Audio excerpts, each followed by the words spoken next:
This podcast is brought to you by the IIEA, sharing ideas, shaping policy. Hello, everybody. You're very welcome to today's event. I'm Seamus Allen. I'm a senior researcher here at the IIEA. And today, I'm delighted to be joined by Francis Burwell and Kenneth Propp from the Atlantic Council, who just arrived here yesterday.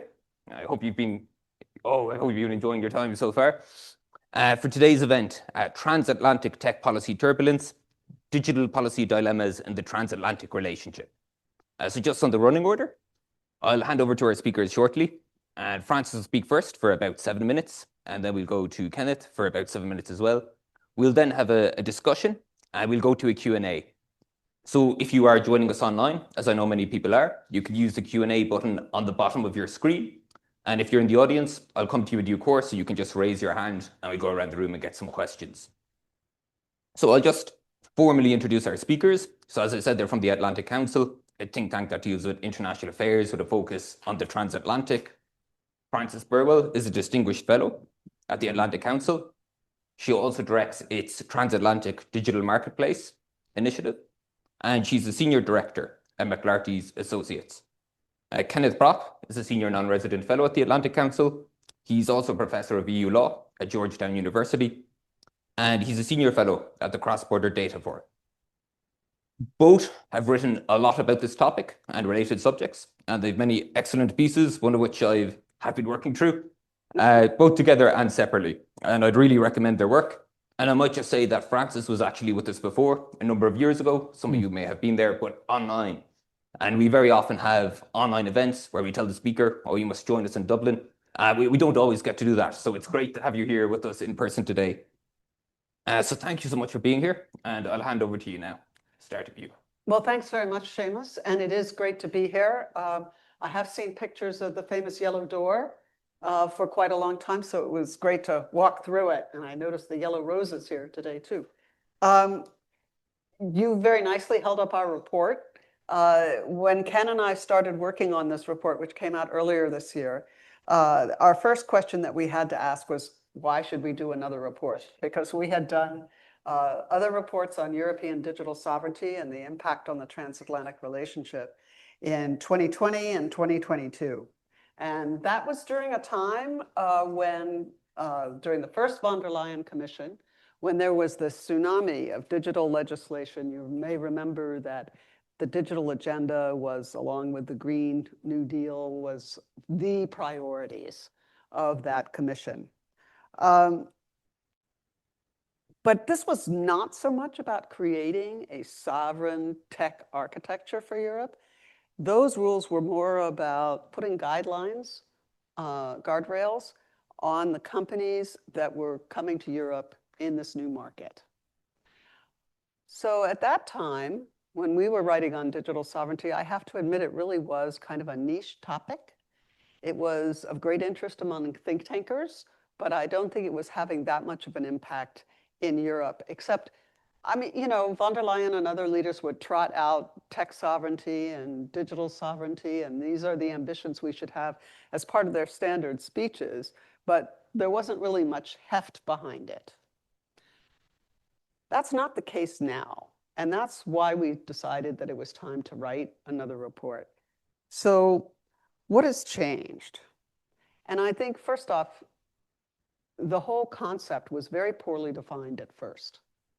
And there has been some progress in defining it. We focused on digital sovereignty, which I think you can take as more the software, the platforms, the programs, which is the interface that most of us have with the digital world. Tech sovereignty has become even more the word of the day, if I can put it that way. And this really looks at the whole panoply, but particularly, excuse me, the hardware, the communications that you need, also even down to the critical minerals that you need to make these things function. And so that has become kind of the favored phrase in Brussels. But you also see other iterations of this. You see cloud sovereignty, data sovereignty, and Ken's going to talk a lot more about that. I would note that sovereignty itself is not very well defined in terms of, does it require ownership? How much sovereignty do you need in order to be secure? So there is that, the definition. I think in terms of other things that have changed, first, there's been a much larger European discussion about strategic autonomy. And this discussion about tech, which used to be separate, has kind of merged with the strategic autonomy discussion. So this is a lot more now about resilience across all different sorts of economic sectors in Europe. Second, digital sovereignty and tech sovereignty have moved from being this niche discussion to actually being a series of legislative proposals. It's being operationalized. And it is finally at the point where you're starting to see more precision in this precisely because of the legislative proposals. I would say they're driving the definitions. We're seeing, for example, the Cybersecurity Act revision, the Cloud and AI Development Act, which the proposal just came out. We also see, to some extent, the Industrial Accelerator Act is relevant for this, and the Public Procurement revision, which is expected later this year. All of them address sovereignty in some way by putting restrictions on non-EU actors or rules that govern their behavior. Why now? Why has there been this change? I think COVID was kind of a wake-up call. Everyone suddenly went, oh, we have to know where things come from, and we have to know who owns them and who's making decisions, whether it's medical supplies or whether it is access to AI programs. The underlying issue that has been there for a long time, which is the lack of globally relevant European companies in this area, still persists. We have a few exceptions, SAP, Ericsson, Nokia, but generally, I mean, even those companies are nothing like Google, Amazon, SpaceX, even though that's only partially a tech company like this, but Starlink is the biggest moneymaker for them. There is also, of course, the debate about EU competitiveness. And Mario Draghi especially highlighted the cost to Europe of not having a vibrant tech sector. And the quote he had was that Europe depends on foreign firms for about 80% of its digital products, services, infrastructure, and IP. And that's pretty scary if you're a European. So he saw this as the core difference in the explanation about differences of US and European productivity. I think we've really underrated, though, the impact of geopolitics on this discussion, and from two angles. First, the Russian invasion of Ukraine has really made Europe reevaluate its security requirements. And of course, there's an indirect way that it affects this, because there's the general need for resilience, and you look across the economy. But then there have been specific things, such as attacks on undersea cables, cybersecurity attacks across Europe, disinformation, recruitment of saboteurs, sometimes unwitting or ignorant saboteurs online. These are direct attacks in the digital sphere. And you see the response in Europe through the Net Zero Industry Act and the Cyber Resilience Act and things of this type. I think the other element is that the election of Donald Trump put this digital sovereignty effort into hyperdrive, if I can put it that way. From the beginning, he was very critical of EU digital policies and regulations. Just this weekend, on the way to flying to France, he said that he would put 100% tax, 100% tariff on French wine if the French did not rethink their digital services tax. I don't think that's going to happen, but I think it shows you how this element of European digital regulation is always kind of popping up at the highest levels of the US government. As well as, and Ken will talk more about this, we've seen if you take US policy towards Ukraine and the stopping of some weapons deliveries raises anxieties in Europe about the potential of a US kill switch in the digital sphere.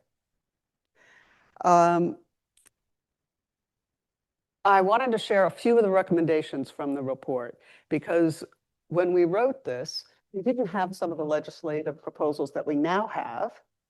It does look like some of them, especially CADA, have picked up some elements of what we recommended, although perhaps taken them too far. But we believe that you cannot dismiss this discussion on digital sovereignty. It's not a matter of whether it's going to happen, it's how much and how do you structure it. And it's also going to cause tension in the transatlantic relationship, and we have to figure out how to deal with that. But we would suggest that Europe needs to balance the desire for sovereignty with the need for capabilities. I have some friends who argue for a purely European stack. I just don't see how it's possible. Not now, maybe in 20 years. Probably not a good idea. To have options is one thing. To have an exclusive domain is probably not. Ring fencing or partnerships with trusted friends can be useful and is a way of tackling the capabilities issue, because if Europe doesn't have a capability, perhaps with Japan and Korea, it does. So I think there are things that can be talked about on that. In some cases, there will be tensions that can be addressed by agreed legal frameworks. Increasingly, we are in an era when regulatory regime in one country bumps up against the regulatory regime in another country. Companies are operating across them, and there are conflicting rules, and the two governments have to get together and figure out how you're going to divide it. Certain sectors of the economy need more sovereignty than others. And the initial discussion about digital sovereignty, it was like the whole economy. But let's face it, you don't need to be sovereign in every area of the economy. And the Commission is now starting to identify those areas. But just saying all components of the electrical grid or all components of cloud, that's still pretty broad. And then the types of sovereign requirements vary with industry and sensitivity. In the US, we have a program called FedRAMP. It's about certifying companies to provide cloud services for the federal government. Depending on the sensitivity of the information you're dealing with, you have to meet an escalating set of criteria. And we mentioned that in our report. Very pleased to see there's a very similar structure set out in CADA with 4 levels of sovereign requirements. I have to say that the sovereign requirements, in some cases, asking a company to provide assurances that it will never obey sanctions placed on the EU by who knows whom, but we don't know, it's just not going to be possible for most companies to provide those assurances about a possible future occurrence. So there are lots of things that I think certainly US companies are going to find very difficult. And I expect that we're going to see CADA kick off a new round of US-EU tensions in the digital sphere. There already have been a lot of tensions about cloud and data, and I'm going to turn over to Ken to talk about that. Thank you first for the invitation, and it's wonderful to be back in Dublin. The last time I was here was, in fact, the last Irish presidency, impending Irish presidency now. Fran has given you the broad sense of the digital sovereignty debate. What I'm going to do is dig in a bit to one of the pieces of legislation that Fran has already alluded to, the so-called Cloud and AI Development Act, or CADA, which issued from the Commission just about 2 weeks ago. Heavily telegraphed by the Commission that they were heading in this direction. But nonetheless, this has landed with an impact, particularly in the United States. To get to the base of it, what this legislation would do is reserve a portion of government procurements of cloud services to European companies. These would be procurements in the defense area, and in other areas of public order and public security that involve the most sensitive sorts of data. It's a little difficult to predict exactly what the proportion will be, but the Commission has estimated it as roughly 20%. What they have done is created a set of what they called sovereignty assurance levels of ascending severity. And the more sensitive the area, the greater, of course, the level of requirements. As Fran has said, there is some resemblance to a similar scheme in the United States for federal procurement, with the important difference that the US scheme actually doesn't exclude foreign companies, even from the most sensitive procurements. Whereas this will definitely be the impact in Europe. Now, there are good reasons for this. Competitive pressures that Europe is feeling to develop its own industries in these areas, external pressures from China, from Russia in the grander geopolitical sense, and of course from the United States. So this will be the impact. The legislation has been designed with a couple of exceptions built into it. One of them is a recognition that there may well be certain areas where there's no European service that can actually provide the level of security and efficiency that's needed. That's an open door for US companies. And then potentially there's the possibility to recognize that what are called associated foreign countries may also get a derogation.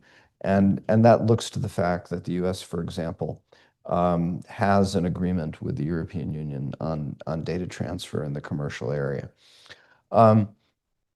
But the areas of the criteria for exclusion are going to be quite difficult. One of them would exclude companies that must supply data to foreign governments, so-called government access requirements. And the symbol for this is the US Cloud Act, which is an authority that enables US law enforcement to unilaterally reach into a foreign territory and obtain information needed for criminal prosecutions and criminal investigations. That's an intrusive authority. That's been a problem with Europe for at least the last 7 or 8 years. The other problem is of more recent vintage, and that is the Trump administration's tendency to use sanctions authorities in relation to Europe in the digital area. Here, the symbol was the decision, I think it was last year, not too long after the Trump administration came in, to impose a travel ban on the European architect of the Digital Services Act, Thierry Breton, a former commissioner, and several other officials who were responsible for content moderation activities within the European Union. The result of that was essentially strong political reaction from Europe. The Trump administration followed that up with sanctions against several officials of the International Criminal Court who had undertaken an investigation of Israel in respect of Gaza. That required U.S. Platform service companies to deny service to those officials. So the platform services that we all use every day suddenly became unavailable to these individuals.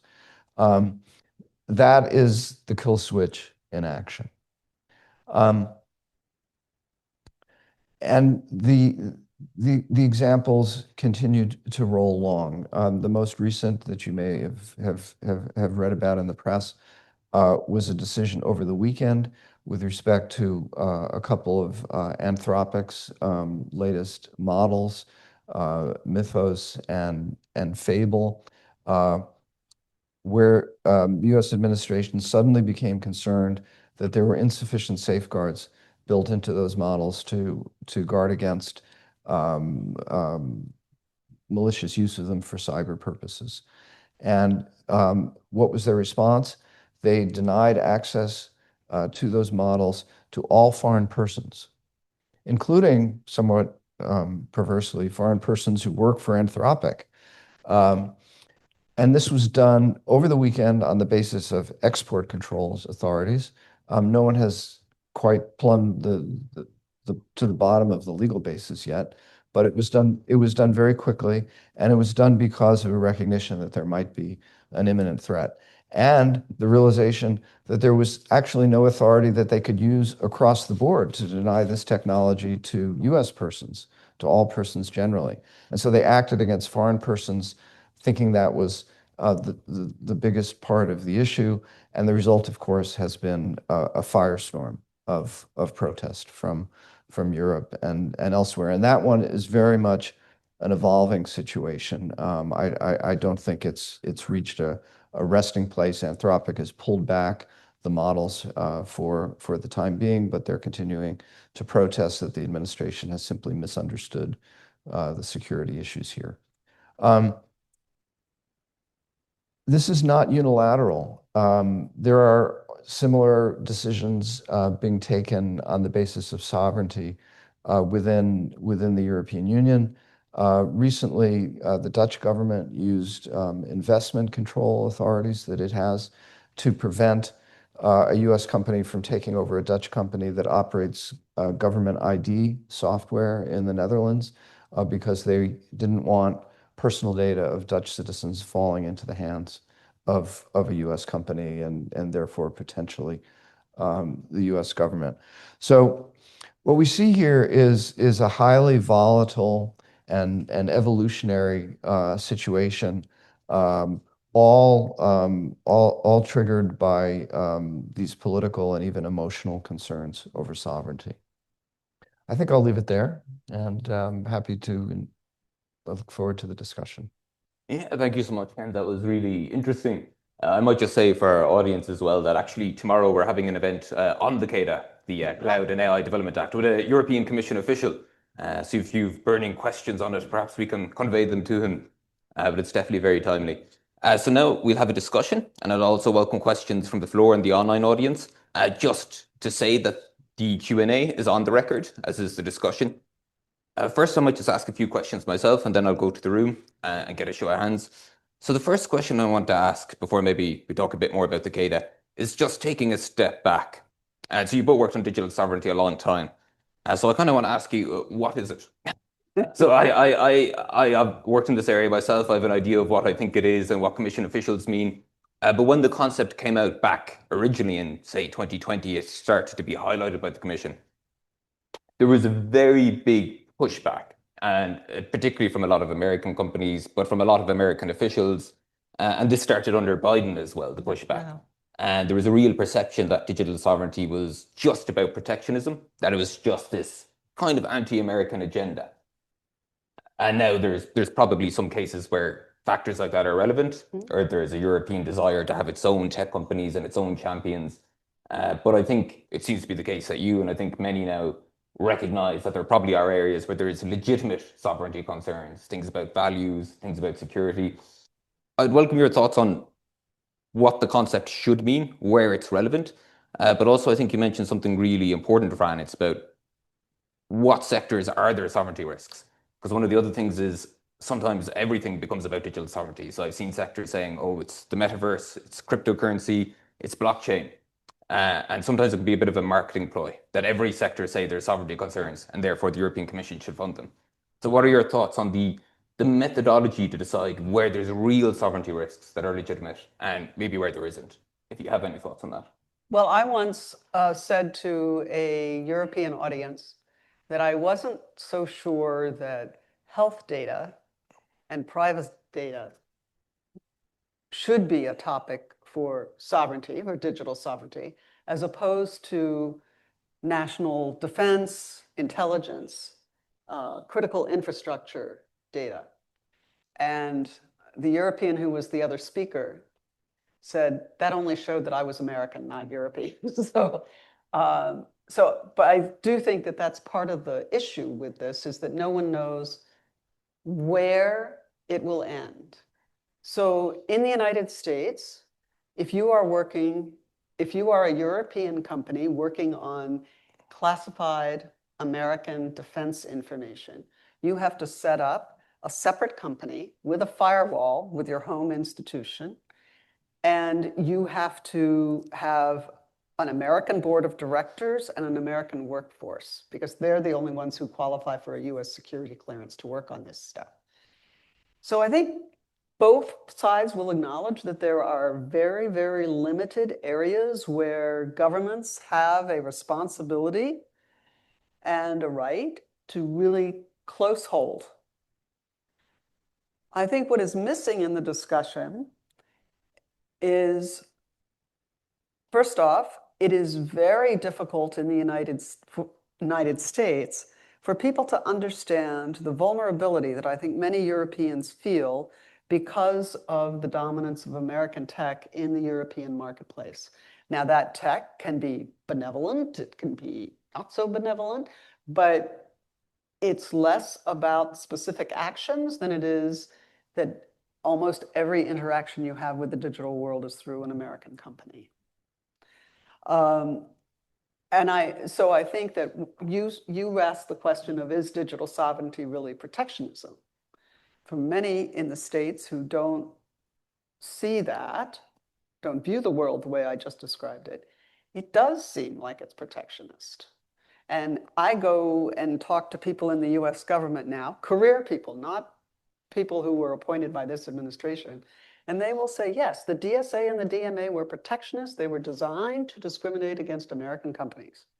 And that view is still very much held across the US government and business as well. So I think there is a need for more of a discussion. I'm not sure that we're in the right environment right now for that discussion to happen. I also think that the role of the shifting geopolitics in Europe, the fact that there is war on the continent, the fact that Europe is under attack in the digital space with some frequency, is not recognized a lot of the times, and it's not a situation that we're dealing with. Okay, I mean, our government is not experiencing it. We're experiencing it, but the government has disabled a lot of our counter disinformation programs. So I think that the perspectives, the experiences of American policymakers and businesses are quite different from the way Europeans have viewed this world. Now we can go back to, why are there no European tech companies? I noticed that the Irish presidency is interested in addressing the Savings and Investment Union, or what we used to call Capital Markets Union. And I think that's a big part of the explanation. So. Do you have thoughts on the question, Ken? Yeah, I just briefly, I mean, definitions don't get you too far in this area, but there is one that I quite like. It happens to come from former UK Prime Minister Tony Blair.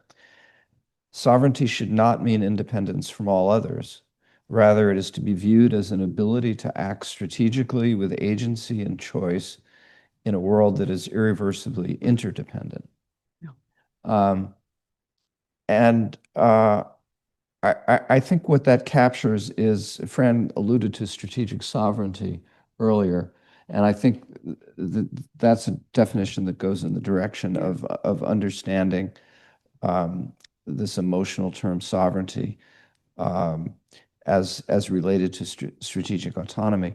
I mean, that definition carries within it a recognition of interdependence that I think is really essential to this conversation. And then just briefly on the element of what's been perceived as protectionism in the United States. The Cato legislation is being read that way. Yeah. The tech companies, which are not shy about presenting their views to the Trump administration, have quickly gone to the White House. Conversations have begun, not publicly, but on a quieter basis between the U.S. administration and the Europeans. It's hard to know at this point where that is going to lead. But in the worst case, one could imagine a trade response from the United States in the form of the famous Section 301, which is a unilateral authority that the president has to act against unfair or discriminatory trade practices. As Fran said, for the most part, the administration has held back from exercises of that authority in the digital area, but we're only 15 months into the administration. One other question I might ask you on a very big topic relevant to digital sovereignty, and I believe you worked on this area a lot, Ken. So this is to do with transatlantic data transfers, and this is a long-running saga. And we had the last agreement, I think, in 2023. Yeah. And at the time, there was a lot of debate, and some people thought it wasn't sufficient. They thought that there was this privacy oversight board in the US and that it wasn't really independent. Whereas I think there was many people who said it was in good faith. But it now seems like Trump has very much undermined the independence of that board. Well, maybe just your thoughts on that, and maybe if you could tell us why this is so important, transatlantic data transfers, and do you have thoughts? Is the legal framework for transatlantic data transfers in jeopardy again? Yeah. So the European Court of Justice has twice overruled agreements between the US government and the EU to create legal safeguards for data transfers from Europe to the United States. I was involved in both those negotiations, so I take this personally. The third attempt was finished in 2023. As you suggest, it was immediately challenged again in the European Court of Justice by a French parliamentarian, and that case is now making its way through the European courts, most likely headed towards an oral hearing later this year. The European Commission is defending the arrangement. The US government is in the case. Interestingly, I read that Germany had just joined the case, and Microsoft as well. And I think it is an open question whether the safeguards that were done this time around, which were more stringent, will be sufficient. But as you say, the Trump administration has not been the best friend of this arrangement. The Trump administration believes in what's called the unitary executive theory, and that is a view that all power should reside with the executive branch. And so independent bodies that exercise privacy oversight functions, Privacy and Civil Liberties Oversight Board, the Federal Trade Commission, there have been steps taken.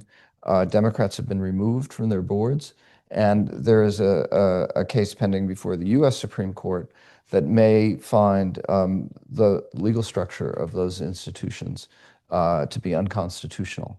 And so there are potential increase in the threats, I would say, to the data privacy framework. For the time being, there is stability. Thousands of companies use these arrangements to transfer data between the US and Europe on an everyday basis. And as a realistic matter, there has to be a working arrangement in this area, or else services, that would be sort of a kill switch in itself. The services would stop working overnight. And do you have anything you want to add on that, Brian? I would just say that it's been kind of a puzzle, and Ken's going to remind me about the executive order that underlies all this. But Trump did not remove that executive order. This has been an area that he has not overtly challenged the EU in. And I think that's because he realizes, or either it's too far below the surface and too wonky an issue for him to be, but I think he also has business friends who are telling him that this is important to keep it going. But what he's done with the board, I think, does raise a huge question about the bipartisan oversight of the arrangement. This podcast is brought to you by the IIEA, sharing ideas, shaping policy.